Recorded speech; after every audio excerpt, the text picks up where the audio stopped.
soon as we see the first person stop it, we'll come on. Generally, people be watching and they just don't push the button so you can't see that they right. So a lot of people be on already. So we'll go ahead and get started. Okay. Happy Thursday. There it is. Happy Thursday, and welcome to Business Awareness Thursdays with Lush. I am here with Courtney here at Salon 34-2. We're going to talk about all the exciting things that she has coming up, what she's been doing all these years in the industry, and a lot more. Welcome, Courtney. Thank you. Thanks for having me. No, thanks for welcoming me into your salon. Those that are tuning in, make sure you do like and please share. We would greatly appreciate it. Any questions you have that comes up, type them in the comments. We'll answer them after the live is over. Also, we'll tag any information to the salon and things of that nature in the post. Also, this show is brought to you by Queen Fit Activewear as well as Lush Consulting Firm, of course. So we'll go ahead and get started. So first, what inspired you, or who inspired you to do hair? Well, actually, I started doing hair when I was in high school. Okay. I'm gonna be honest, I've never had a passion for it. Really? It was just something I knew how to do. Mm-hmm. So I started doing it. I ran from it. Once I graduated, I was like, I don't know what I want to do. Right. So I started playing around. I went to Bishop for business, got my grant check. You know how that goes. Just keep it I real. guess I was going for grants. Right. Or whatever. So every time I would get my grant check, I would leave. Right. Or whatever. So finally, I think I went to school for like pharmacy tech. And I was like, what am I doing here? You know, like, this is not me. I always wanted to be a nurse. Always. But I didn't pursue it or whatever. So once I realized I couldn't run away from it, I went ahead and got back into cosmetology school. I completed it. I didn't just get a check and leave. I completed it. So once I completed school, I started working or whatever. And I've been licensed for like 15 years. Okay. And I've been doing it for 15 years. I opened my first salon at 23. All right. It was tough. But I had a lot of people, a big support team or whatever. Right. And it didn't do well. It stayed open for 7 years, but it wasn't successful. And the reason why it wasn't is because I didn't take it serious. I was 23. I had just lost my mom. Right. And then I used to think the most important thing was, this is my business. I don't have to come if I don't want to. Right. But who's going to run your business like you? That's right. And if you don't take it serious, who else is going to take it serious? That's true. It didn't do well, like it stayed open, but sometimes I felt like I was going to work just to pay for the salon, you know. So I was never bringing anything home, but that was my fault, you know. And it was a lesson learned, and I stopped doing that. Well, actually, I closed my salon to pursue my instructors. I got my instructor's license, and I started working straight out of instructor school. You know, I got hired on at Fortis. Of course, I worked there for about 6-7 months, and then they closed down. I don't know why they closed. They didn't give us a reason. They just closed. So I had just closed my salon because I was like, I'm just going to go ahead and do this teaching thing full time. And it didn't work out, so I was back to the drawing board. Okay, what you gonna do now? So I had to go back and start booth renting with a friend, and I thought it was the best thing that ever happened to me. Like, oh, I don't have no responsibilities, you know, it's good, you know. And then some kind of way I got pulled back into guess what? Because that's your purpose. That was, and it's strange because I didn't have no intentions on opening another salon. I didn't have a name. I wasn't. We lived right down the road, so we would pass this building like every day. So one day I told my husband, I said, that would make a good salon, but I never came and looked at it, but he did. So, you know, once he came and looked at it, one day the lady that owned the building, she called me. She was like, hey, are y'all still interested in that building? And I was like, huh? She was like, somebody left a voicemail on my, answer machine. She's like, are y'all still interested? And I'm like, what building? So she gave me the address, and she was like, go ahead and look at it. It's unlocked. So I went and looked at it. He was like, oh, I already looked at it or whatever. So I looked at it, but I still didn't think that I wanted another salon because I had did it for 7 years, and I know that I didn't give it my all. So I was like, I'm just want to, do something else. So you really wasn't inspired. This just was your purpose. It's a difference. And that's right. That's the difference. And that's what I'm getting to, because like even after I came and looked at the building, I still didn't do anything. The lady called me back.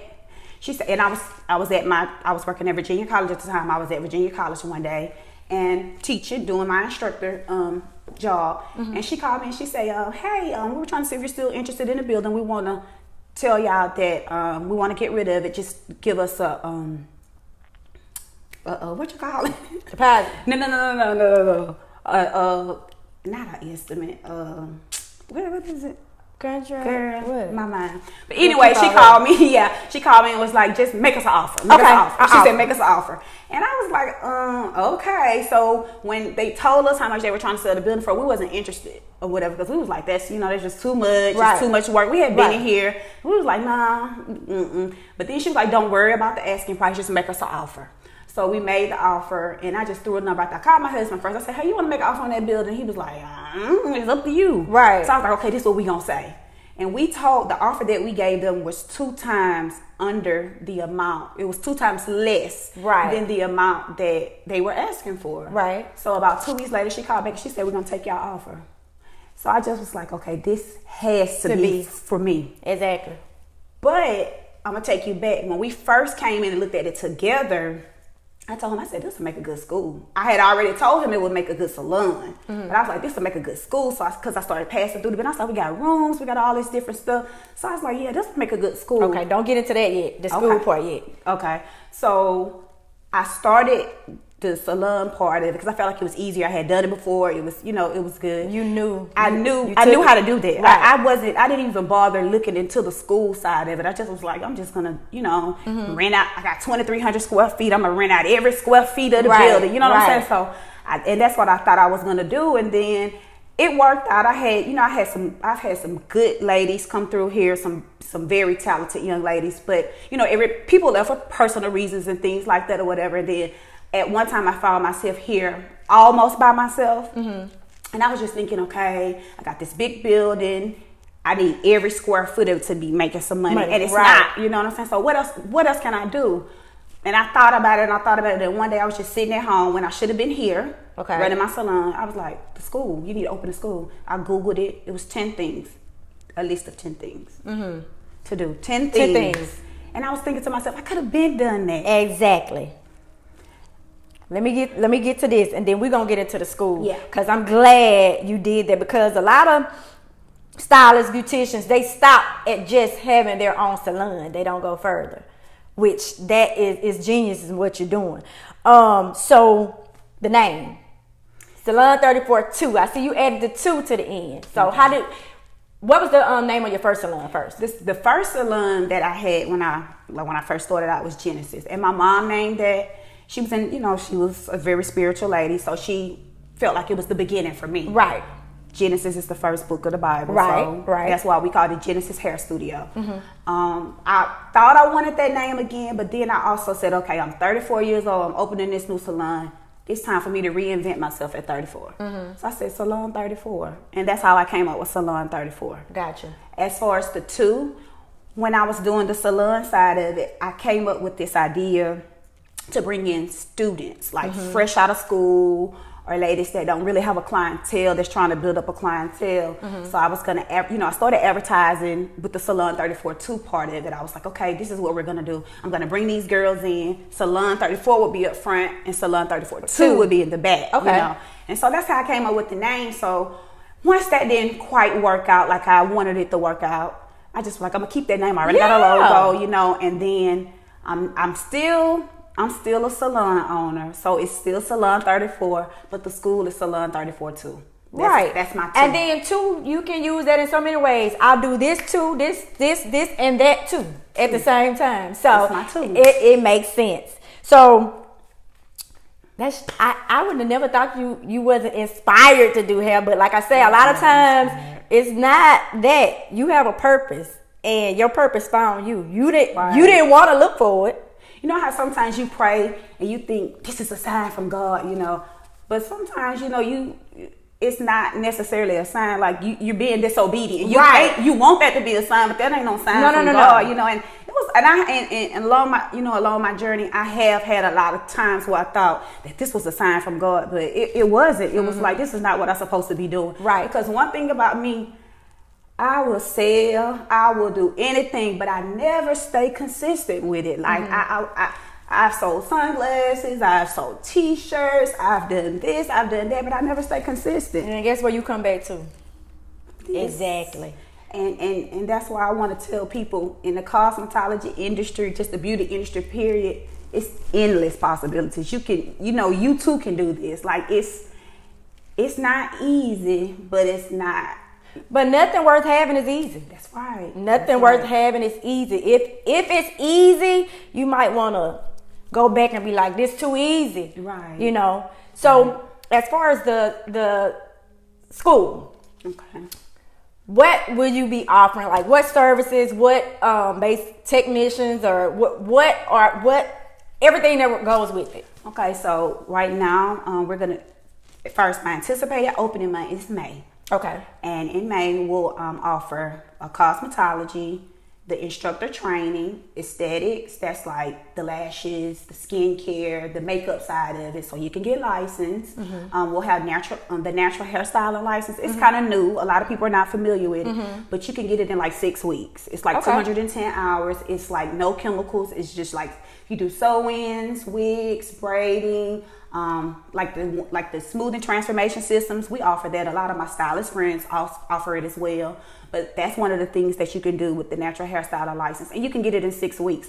Most students that like go to like the trade schools while they're in high school, some of them attain the natural hairstyling license while they're still in high school. Okay. So you can all you have to do to enroll is be 16 years of age and completed the 10th grade, and you too can start your new career. But I do also offer some of the stylists. Well, they'll go to school and they won't go take their test, or they'll fail the test. Okay. I offer the 375 refresher course where you can come back in and, kind of get refreshed on the book and go back over some of the things, right before you take your test as well. Okay. And that's $375, of course. Okay. Girl, you got some good I love our nails.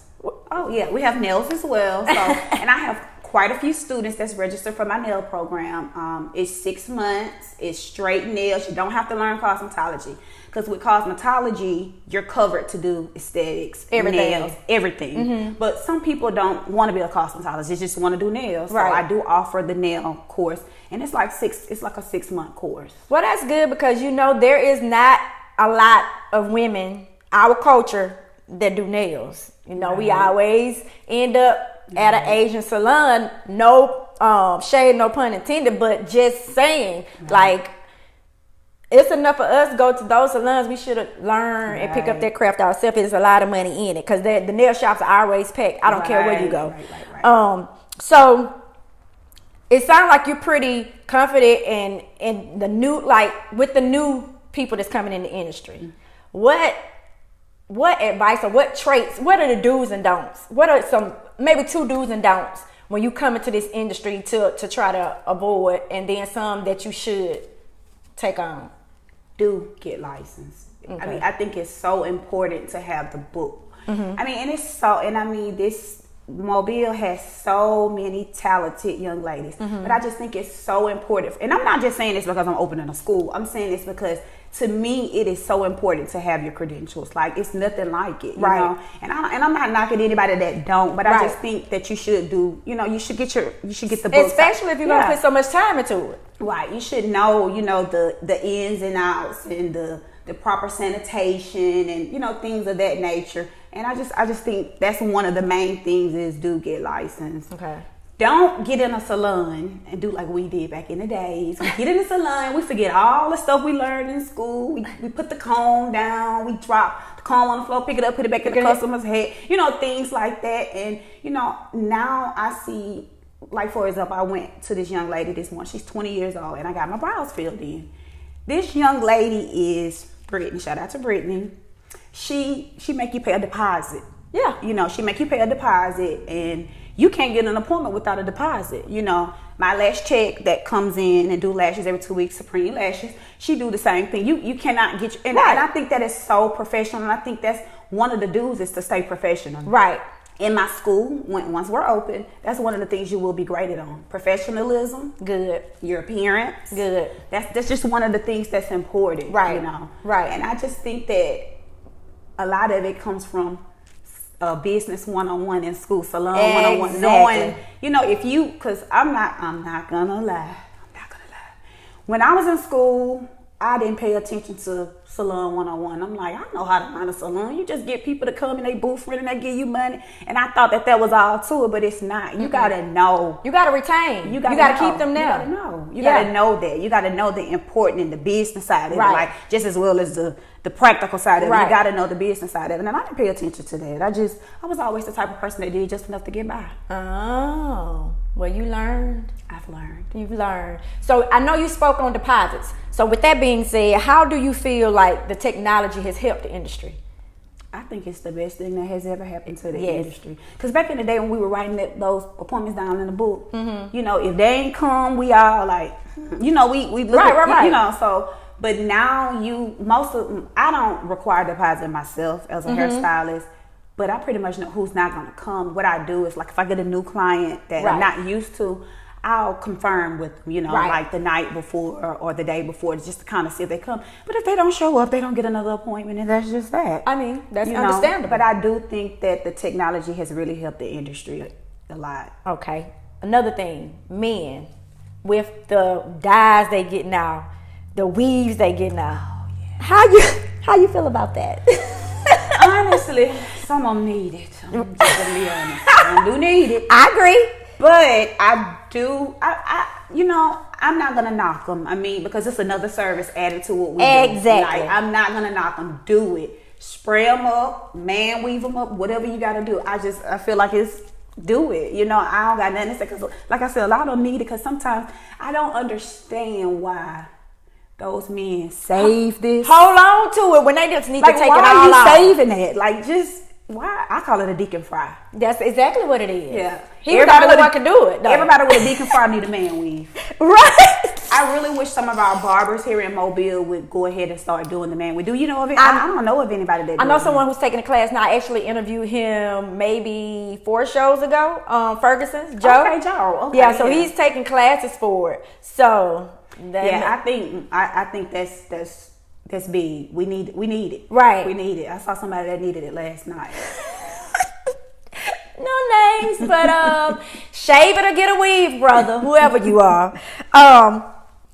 So I want to ask this. As far as protocol for safety in shops, what safety precautions do you take here? Being in the salon, because you in here by yourself. Mm-hmm. So safety is important. I know a lot of things go on in the city and things of that nature. So what protocols or what do you do to remain safe? Well, feel comfortable and remain safe here? Because I know you close to home, but still. Well, first of all, I do have an alarm system, and when I'm here late, I have it on stay. Okay. I have my alarm on stay. So don't try it. And I do have a gun permit and a gun. I do have that. Yes. Now, I don't always have my gun with me because I do have little kids. But when I know I'm going to be here late, my husband will come and check on you. He'll come and sit up here with me. It's a big building. He'll go sit up front and, you know, do something. But I have my alarm on stay. Good. I'm glad. Because, you know, like during holidays or when it's going to be a busy season, like Easter coming up, stuff like that, those precautions that have to be taken because these people out here crazy. Right. And you know, you just have to stay safe. And I do have a camera system. I got cameras all around my building. And I also have cameras inside of my building. So, hey, we watching. We watching. Don't watch pull it on my phone. Don't pull it. Yeah, we watching. So that's one of the things. Like if you have a salon, try to get you a camera system. Whatever you got to do, call your security guard. Whatever you have to do, I just feel like you need to take some type of safety precautions.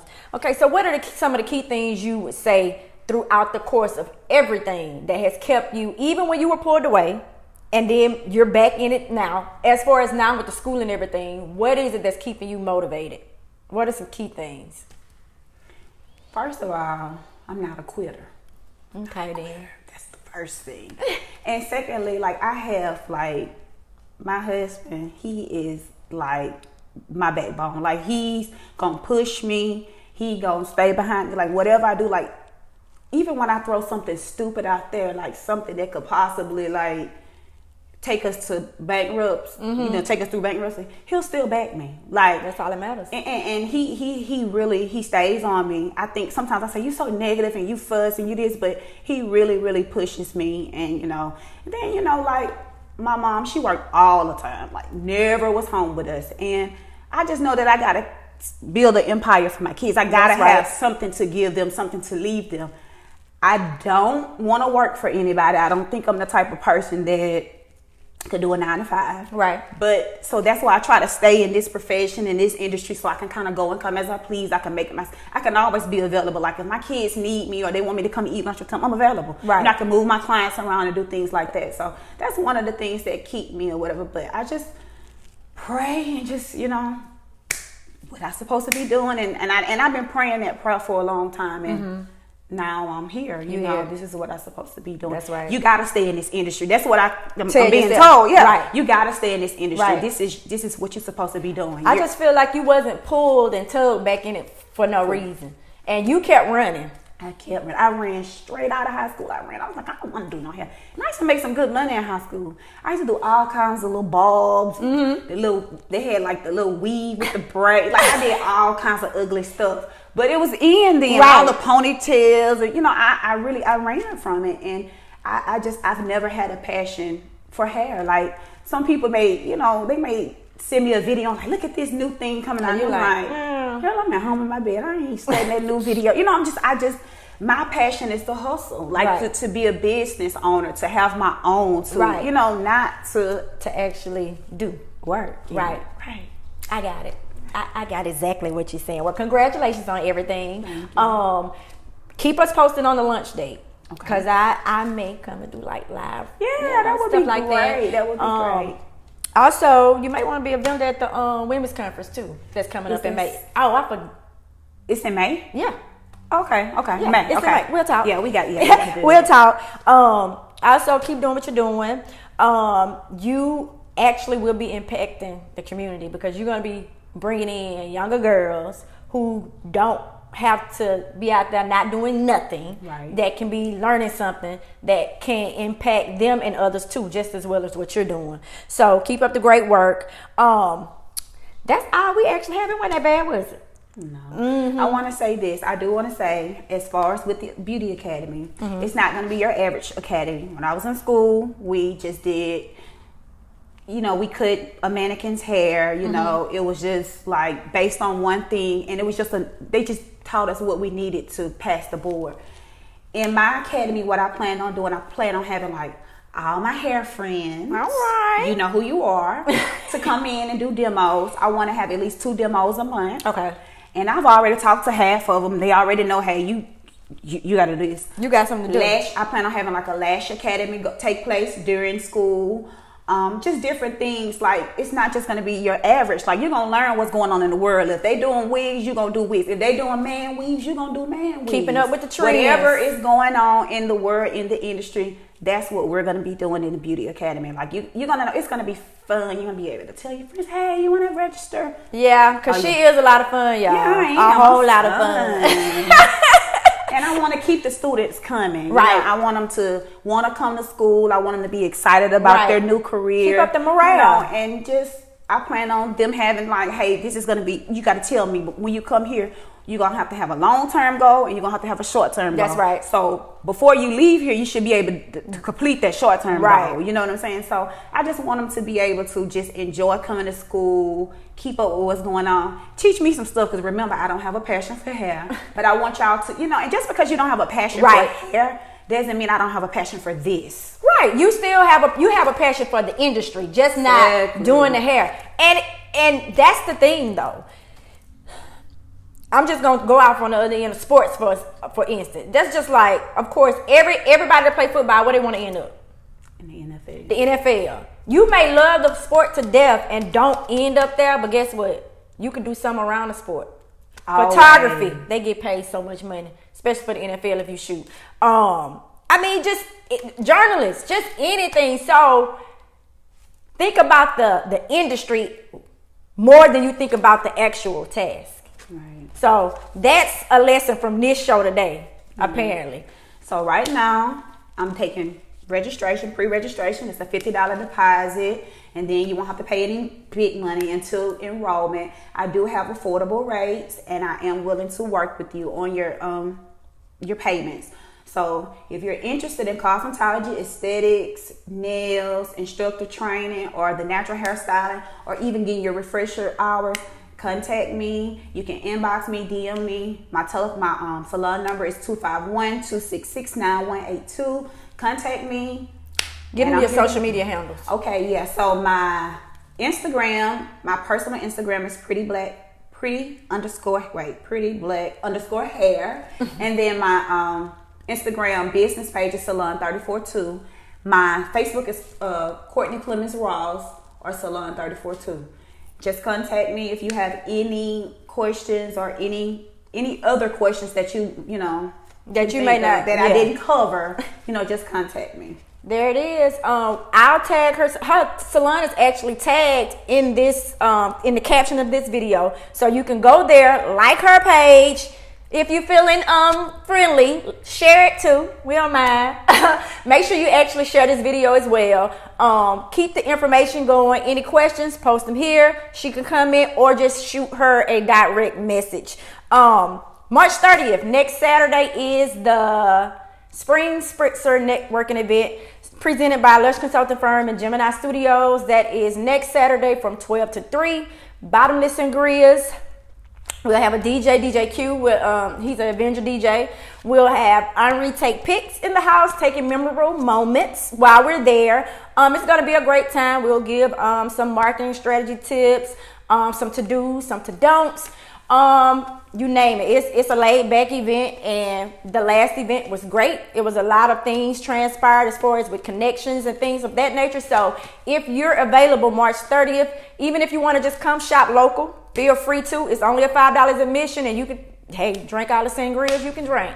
And also, May is the Love Yourself Healthy Women's Conference presented by Lush Consulting Firm. That's going to be at the Admiral's Hotel downtown from 1 to 5. We'll have live entertainment.